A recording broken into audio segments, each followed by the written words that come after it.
मित्रांनो, आजचं गणित बघूया.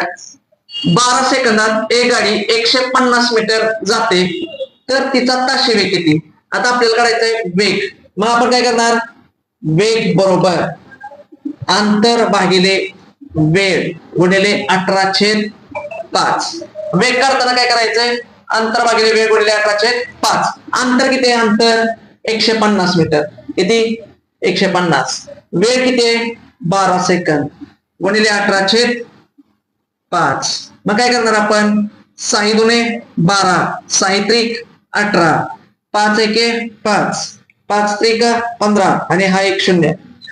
बेके बे 2 ने भागणं म्हणजे निम्म करणे. मग 30 निम्म 15, 15 त्रिक किती? 45. आपल्याला काय करायचं आहे? वेग. म्हणून काय केलं आपण? वेग कसा असतो? किलोमीटर पर हवर. म्हणजे आपलं उत्तर किती आलंय? 45 किलोमीटर पर हवर. आता एक दुसरं गणित देतो, तुम्ही सोडवा. इथं 12 सेकंद आहे, तर मी इथं केलं 24 सेकंदात एक गाडी. इथं मी केलं 300 मीटर जाते, तर तिचा ताशी वेग किती? तुम्ही सांगा मला. जय